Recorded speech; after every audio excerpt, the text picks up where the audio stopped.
Hi everyone, welcome to the WLSR Talk Show.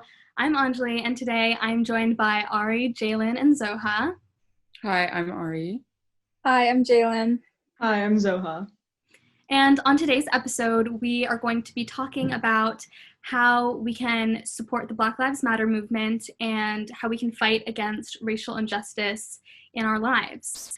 So I have a couple of questions that we're going to discuss, and we'll get to those now.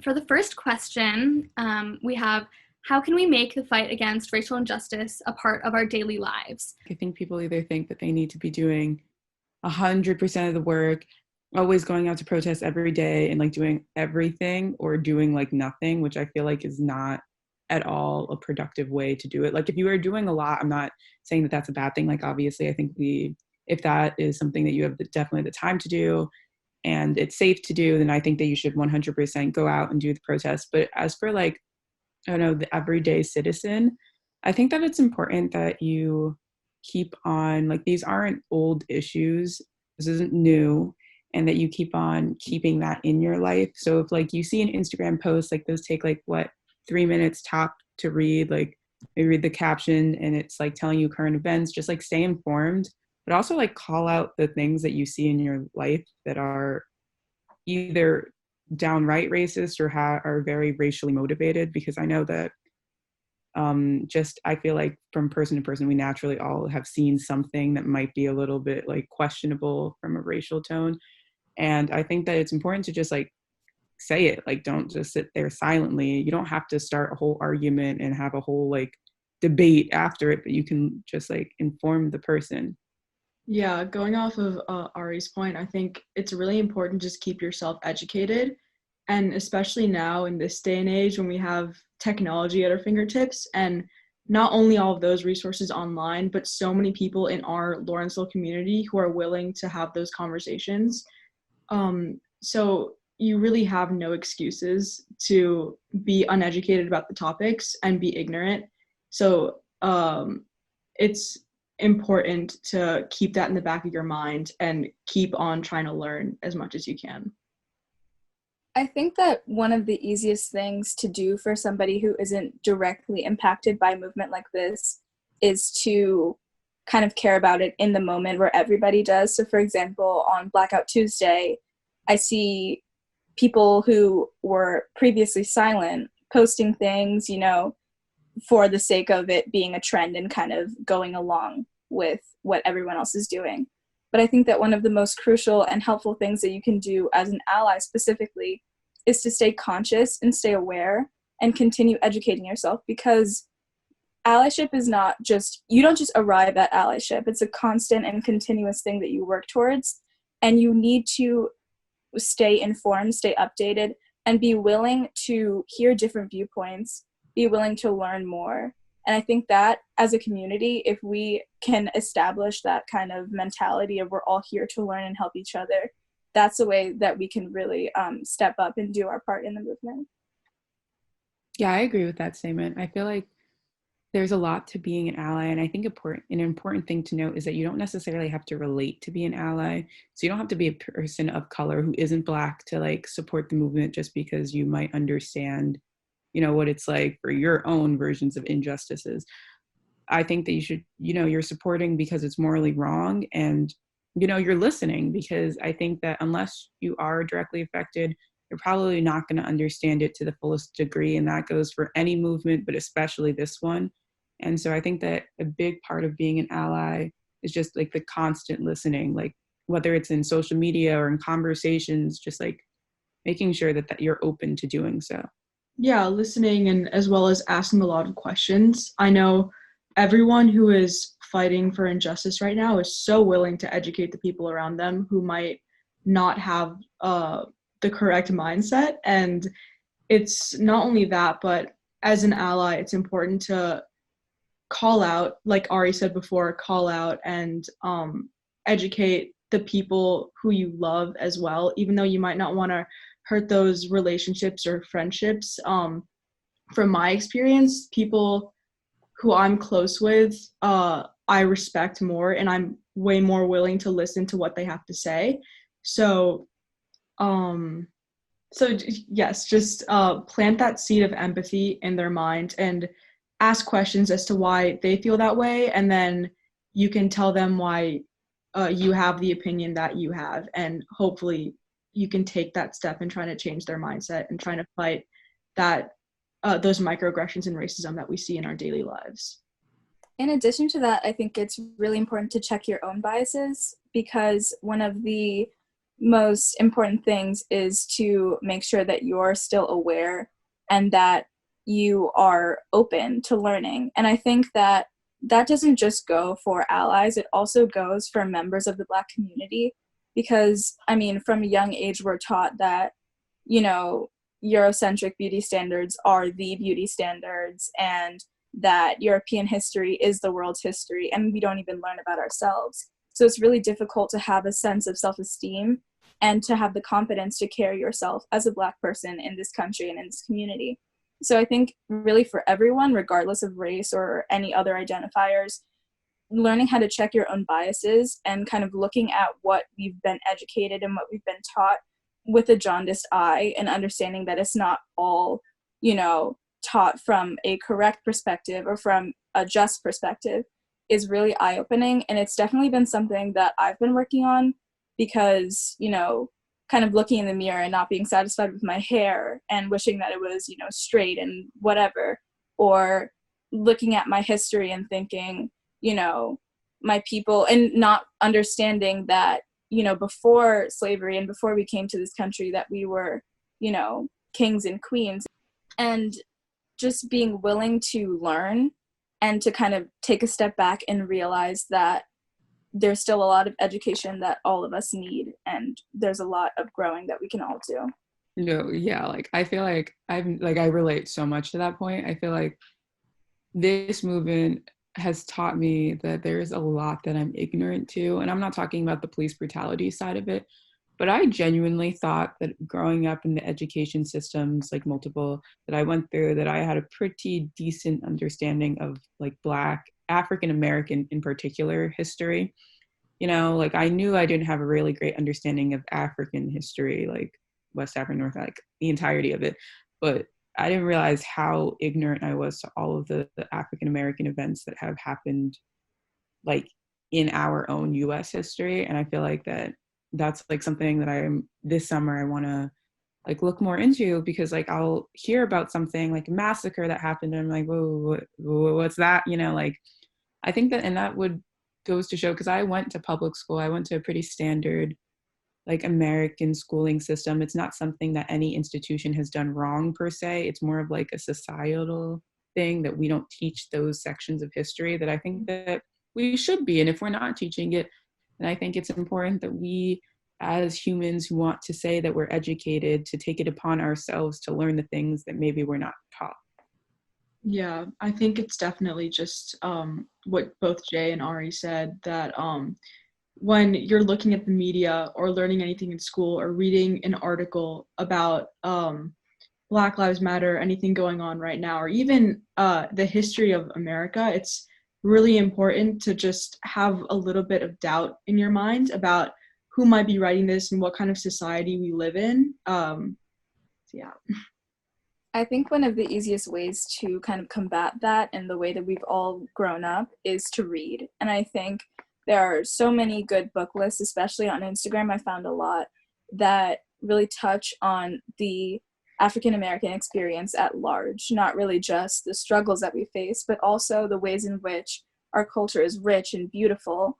And that, if we all kind of commit to learning that, I think tying back into the question, the fact that we haven't learned that is really one of the manifestations of the racial injustice that we faced. And so to directly kind of negate what we've learned, and kind of the unequal side of that learning, not learning the full history of this world and of this nation, reading is a really, really good way to reverse that which we've been taught. So the next question that we're going to discuss is, what are steps that we as students can take specifically at Lawrenceville to fight for racial justice in our school as well as our greater community? I think for me, what I've noticed, especially with these Black at Lawrenceville posts, is that a lot of racial and racially charged incidents happen, and more often than not, there are bystanders that feel really uncomfortable with kind of calling it out and bringing attention to the fact that, you know, that's not okay and that this shouldn't be a regular occurrence on campus. And so I think that one of the things that we can do is lean into difficult conversations both at the Harkness table and outside of class, because as long as we foster a culture of acceptance and one in which everyone is valued equally and, you know, a respected member of this community, then, you know, these incidents and these types of attitudes that apparently a lot of us hold, those will definitely be diminished, and education can happen in a really healthy and productive way. I think if we also like just support our community a little bit more, like as you were saying, I think that a lot of people have experiences of being singled out. Like I think that even as like a Black student, there might be times when you don't speak up just because you feel like it's just you alone and you're going to be that person. And I think that if you just support someone, especially around the Harkness table, since this question is specifically Lawrenceville orientated, like I think that we often in Harkness, we're embracing these uncomfortable conversations more and more, like increasingly as you get older, like in your time at this school. And I think that just don't isolate one member in the table. Like don't expect that one, just because someone is Black, that they have to be the only person speaking out about the issue. Like you might not be able to talk about the Black experience if you're not Black, but you certainly can talk about the topic without it feeling like, oh, only they're talking about it. Like just support them through the conversation, because it's definitely a tough thing to be the only, I think, Black person in a conversation about, you know, race in general, but also race, specifically racism in the US. So I think that we as a community should try to support our, like just each other. I mean, not just based on race, but in this issue, in this movement, particularly, you know, our Black students. Yeah, allyship does not stop on social media, and especially around the Harkness table, even if you feel like you're not educated enough about the topic or you're not qualified to speak on the topic because you don't have those same experiences, it's important to use your voice and your privilege to amplify Black voices that might be silenced or unheard around the Harkness table, and people who are Black who feel a pressure to speak won't feel as pressured because they have people around them to lean on. So definitely just taking everything you've learned about allyship from Instagram or the people in our community and applying it to the classroom, applying it to, you know, Irwin conversations, applying it to conversations in the house, and using your voice to amplify Black voices. And I think that with that comes a certain restraint when allies are tempted to trivialize the Black experience, because what I've seen, again, with the rise of these of this exposure of a lot of these incidents on campus with Black at Lawrenceville, is that some people have been really quick to say, well, I don't think that's happened, I never saw that happening. And more often than not, it's just because of a kind of willingness to look away and this cognitive dissonance to not accept the reality for a lot of us. And so while it's understandable that because you didn't see it, it's harder to believe it happened, the first thing that allies should focus on doing is, as Zoha said, amplifying Black voices and not seeking to drown us out or to question what's happened to us, because in many cases, it's really difficult to discuss, especially, as Ari said, when you're the only Black person at a table or in a conversation. And yeah, I think just in general, trusting us, because there's really no reason to lie. There's no reason to make Lawrenceville look bad, and just kind of going with like what we're telling you and understanding us. Yeah, it's important when having those conversations that you have to remember that for Black people who are participating in that conversation, it's a lot more than just an intellectual discourse. It's them talking about their own rights and how they're treated, and it has a lot of emotional drainage on them. This kind of transitions to the next question, I guess, but it has a lot of emotional drain on them when they're being forced to defend their own rights and defend their experiences. So it's just important to keep that empathy in the back of your mind and just put yourself in the other person's shoes when you're having those conversations as well. We're just going to move on to the next question now. And that is, how can people deal with the emotional drain that comes from being an activist? Because some people might feel after a certain period of time, maybe that nothing is changing and nothing is getting better. That can be just really disheartening. And so how can people kind of stay motivated, as well as just, I guess, going back to the emotional drain part, you might feel sad or angry or upset, a lot of different emotions. How can people kind of cope with that? I think it's important to understand what emotions you're feeling. Like, especially if you're an ally, I think that, well, for me, looking at the Black Lives Matter movement, obviously, like during the time of like when it first started, this current movement first started, the 2020 movement, it was definitely very emotionally draining. It was very hard to be on social media, and I'm not sure, I can't speak for my peers, or I can speak for some of my peers, but it was just very exhausting, and it was a hard time. So I think that if you are if you're a non-Black individual and you really, this is like the first time, like I feel like you have to understand that your emotions that you're feeling now, I think, can easily go away because this isn't your life. Like, you can walk away from this issue and you're actually walking away. When you're Black, you're not. I might be turning off my phone, but the issue is still there for me, and it will always be there based on my skin color. And I think it's important to recognize that, but I also think it's important to prioritize your mental health to a certain degree. Like, you shouldn't ever ignore these emotions. They're important, and you should sort of lean into them a little bit, and you should take breaks as they're needed to be, but don't be completely silent because it's hard, because there is someone who's always struggling, and some people who can't afford to stay silent because in doing so, they would be risking their lives. Yeah, it's definitely what Ari said. If as an ally, it's might be a lot to see all this stuff on your feed, but then again, like we can turn off our phones and walk away from the problem. You just have to remember that you're fighting for people who don't have the privilege of walking away from the problem. I think that one of the things that Ari said that really resonated with me is the ability to tap into your emotions.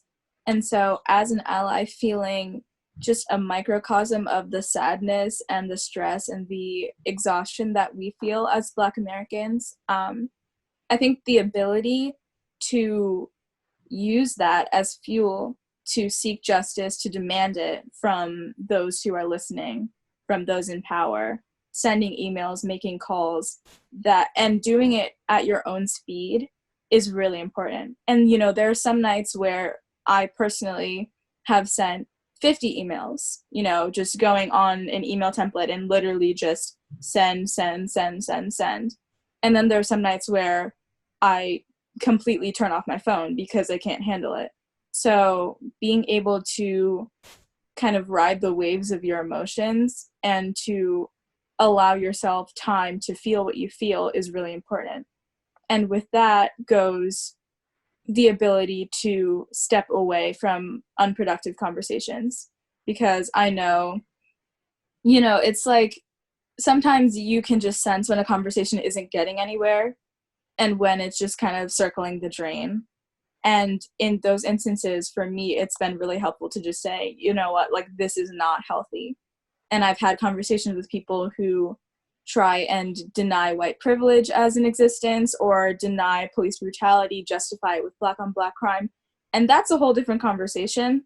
But being able to say, you know what, this is not good for me, and this is not what I need to be doing, and taking a step back is really, really important. And it's what's helped me personally to continue being an activist and continue empowering other people to do the same. I can't imagine how difficult it would be for the Black community when people are calling your experiences idiotic and unjustified and denying the legitimacy of a movement that's really just trying to fight for your rights. So I can speak on behalf of most allies when I say that it's not your responsibility to educate people, and it's not your responsibility to participate in difficult conversations, because we have so many resources that could keep us educated. So when people are ignorant online, just remember that it's not your responsibility to educate people, basically. Yeah. I just feel like you have to understand that, especially in the conversations at Lawrenceville, because a lot of those conversations I'd be like the only Black person, and especially on a Zoom call, like I could not speak on that issue, like, yeah, especially when you're alone, like, because it's like right when it was happening, if I talked about it, I would have broke down crying within like 2 words. And I did for one of my classes because somebody else was vulnerable enough and brave enough to share her experience. And I was like, well, I'm not going to let you do it alone because I know what it would feel like to do it alone. So I did it too. But for any other time, like it's an emotional time to be like, I think it's hard and it's exhausting. And I'm not saying that you should stay silent forever, but like, take your time, you know, like it's hard to approach these conversations, and especially when you're the only Black person there. And as like I think Zoha was saying, where like it's not like you're just having just a casual like debate, like you're fighting for your right to live at this point. So it's like it's not an easy conversation to have, and know that you don't have to have it if you're not ready to have it yet. I think that one of the things that I've learned is that you can kind of tell when somebody has your best interest at heart and when someone's just trying to play with you and get you emotional. And in Zoom calls, you know, being the only Black person was at times very difficult because I was in limbo of like, oh, should I speak and be, you know, to some maybe the angry Black woman, or should I be silent and prevent myself from having a breakdown on Zoom? And with that comes, you know, the maturity to realize that you can't change everybody's minds. Some people were taught ignorance and they will not unlearn it. And especially bearing the burdens that we do outside of the gates and outside of our houses, just existing as Black people in this country, we under no circumstances are obligated to explain it to teachers. We're not obligated to explain it to peers and to family members, because as Zoha was saying, there are infinite resources at our fingertips. And sometimes it's really difficult to make that choice because you do feel like you could be the person to change somebody's mind. But as we've all been saying, kind of just taking a step back and realizing that your mental health and your security comes first. So the last question is, what are some ways we can fight for racial justice from our own homes if people are unable to go outside and maybe attend protests outside? For me, what I've been doing, because I have not been able to go to protests, is I've been making calls and sending emails. Recently, I learned that the most effective way to send emails is to write your own, because otherwise, you know, they get categorized into this petition and it's not as much of a message that you send to other council people. But I've also, you know, been petitioning, been raising awareness, because I think that it's really effective to post, but it's also really effective to take deliberate action, even outside of your communities, because I've been sending emails to senators and council people across the country, and they've been getting the message. Some of them have even responded to me with personal emails. So as long as you make your best effort to get through to those in power, I feel like that's a really effective way to spread this message and demand the justice that we deserve. Yeah, I agree. yeah, go ahead, Ari. You can go ahead. Oh, okay. I was gonna say, there's definitely, using your phone and your voice to talk to people who can actually make change and signing those petitions. Like, just yesterday I was making calls and I was thinking to myself, wow, this is so easy. Like, why haven't I been doing this before? Especially when on Instagram accounts, they're giving you the phone numbers, and as well, they're giving you full scripts or templates of what to say. It's so easy to do it. So just like using technology, using resources online to do action, and yeah. I just had a quick question about like the calls. When you call them, does it usually go to like a voicemail and you have like a voicemail script? Okay, so okay. So my experience with making calls is that like 9 times out of 10 they go to voicemail. Okay. But on the off chance that they don't, having a script in hand and being ready to present an argument doesn't have to be a long one, because there are definitely people on hold, but having some type of a script to present and having something to say is really important. But I think that it's really frequent that you won't actually be able to talk to a council person, especially because their inboxes are most likely flooded with the same information about the Black Lives Matter movement at large. Right. Okay. Yeah, so I agree with everything that's being said. I think that that's one of the most effective ways to protest from home, because I feel like it's very direct, and it's like something that I think is very easy to do, as Zoha was saying. I would also say that just making sure that everything stays relevant is a big part of the movement to me, because the second like it dies down, it's like I'm gonna have to wait 4 years for Black Lives Matter to be the big thing that everyone's talking about again, and how many more people are gonna have to die for changes to happen. So I think that it's very important to keep the names of the people who have like been killed, and like just the name of the Black Lives Matter movement out there, and really like relevant and like present on social media, because I feel like that's something that at least our generation really does see. And I think that people will take any chance they can to sort of start to ignore the movement. Like, I think that a lot of people are getting tired of it. Like, it's something to be tired of. And just keep the name out there. It's not hard to post on your story about something. It really isn't. Like, it takes 2 seconds to repost something that you've seen, especially if you've seen that nobody else has liked it before. So maybe you're sharing something new, and make sure that it doesn't go away, because this really can't go away. Like, it's people's lives that are at stake. Right, and that's a great point, because while my feed has been, coming back to normal, I've seen more summer photos, yay, happy, whatever, but, Breonna Taylor's killers still have not been charged, and there's still so much justice that needs to be served, that it's kind of disturbing how people will so quickly turn away and forget, especially when this is a struggle that we carry every single day. And there are so many unrecorded incidents of this. I've seen that question kind of circulating, like how many people have dealt with the same thing that have not been recorded? And I can tell you it is a lot of people. And it's a lot of people who just don't ever get their names out there, who don't ever get this type of coverage. And that's why, again, kind of circulating back to what we said before, as allies, you need to constantly stay vigilant and aware and educated, because this isn't something that we can just ignore, and it's not something that when we turn off our phones we can just forget.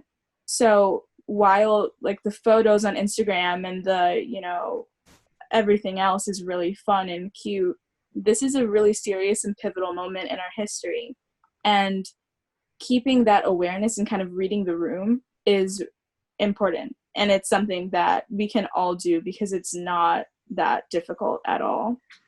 Yeah, and I also can't stress enough having difficult conversations, and conversations about anti-Blackness or racism or anything that's going on in your own communities and in your own households, because it all starts first it starts with you, and then it starts in your own communities, and then from there people will feel more comfortable talking about it, and people will feel more comfortable fighting for it. So it's what Ari and Jay have said, not forgetting about it, and then also having those conversations about it too. And building off of that, I, as like a Black, well, as like a like mixed person, I think that you definitely, I have extended family that aren't Black. I also have extended family that are Black. So you should be having those conversations with the people who might not directly understand your experience, because, or even if like just what's going on, because I feel like our generation, in light of social media, we understand what's happening a lot more than I think some of the other generations might. We see the facts, we see it there. And so I feel like while it's easy to dismiss this movement and say that some of the parts of the movement are unjustified, I think that you should really like take it upon yourself to talk to your family, especially like your parents, or I don't know, like aunts and uncles, like whoever's in your house, about the issue, because you are like, without even, I think, wanting to, by being on social media, you're exposed to so much information that it's so easy to spread with your family. And like, this information is easy to find and it's easy to spread. Like, having those conversations just so they understand a little bit more about the issue.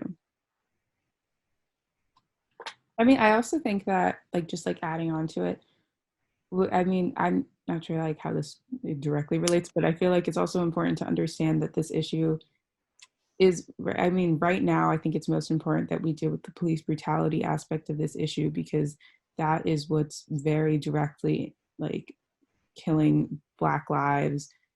Like, it's the biggest, I think, it's the most important part of the movement, but I think that movement also goes deeper than just police brutality, though, as I said, I think that should be like the forefront of the movement at the moment. There's a lot that you can check yourself on. Like, even there's like, I mean, like, you could have a whole conversation about this, but there's a difference between if you have African American descent versus African descent. Like, we might both be Black or Caribbean descent. We might all be Black, but we all, I think, have different experiences based on like the history of our ancestors, and maybe the access to opportunities that, based on this history, has like sort of put us in. And that was like a thing that I guess I wasn't really looking at. I hadn't noticed the difference between sort of where African people were in this society and where African American people were in this society, which I felt like when I had this conversation with someone, it was really eye-opening for me. So there's always ways that there are other things. This Black Lives Matter movement is very layered. There's so many things that are about this movement. And I think while our focus right now should be police brutality, like, understand that even if we do resolve that aspect of it, there's still more. There's still a lot. There's a long way to go. And there's still more that you can educate yourself on, whether you're Black or whether you're not, but especially if you're not.